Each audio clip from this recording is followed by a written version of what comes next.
arrive à faire vivre nos aventures, parce que quand on est sur l'eau, on est dans un espèce de monde parallèle. Parce que les jours se ressemblent pas mal à bord de Timor. Quand tu pars 3 mois en mer, que tu dois envoyer 5 à 7 photos par semaine, et il faut se renouveler dans les photos. On est quand même sur un bateau au milieu de l'eau, donc faut être créatif. Lever de soleil, le selfie à la table à carte, ça on l'a tous. Ouais, on a tous un peu les mêmes.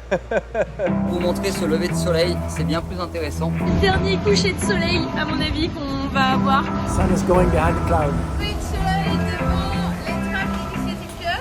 Alors, mon premier Vendée Globe en 2016, je fais un tour du monde avec l'Iridium portable. Et donc, c'est 30 à 40 minutes pour récupérer un fichier. Ça, puis au fur et à mesure des années, j'ai changé de bateau et puis je suis passé sur une antenne bien plus performante. Et aujourd'hui, c'est un énorme plus pour la sécurité déjà, avant tout.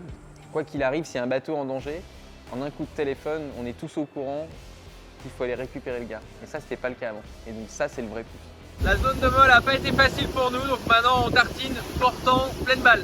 Allez, ciao!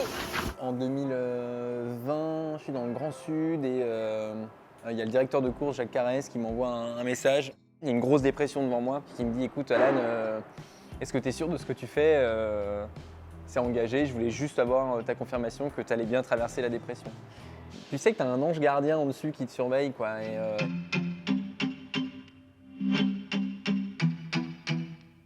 J'adore cette vue.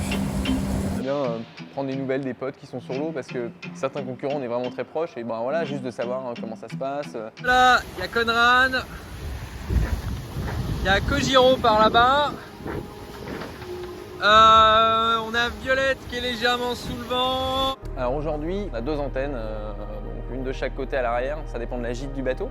En fait, on va lancer un envoi, une espèce d'appel en fait, pour récupérer de la data. On n'a pas beaucoup donné de nouvelles ces derniers jours. Il y a un truc assez sympa que je voulais vous montrer. Alors à l'époque, par exemple, la différence c'était qu'on chopait un satellite et quand il passait, on perdait le signal. Aujourd'hui, les nouvelles antennes, elles en captent un et elles cherchent déjà le 2e et le 3e. Et en fait, on perd jamais la ligne, ce qui fait qu'on est beaucoup plus rapide que ce qui était le cas avant. Ça facilite tellement l'utilisation. Flipping awesome! So amazing out here!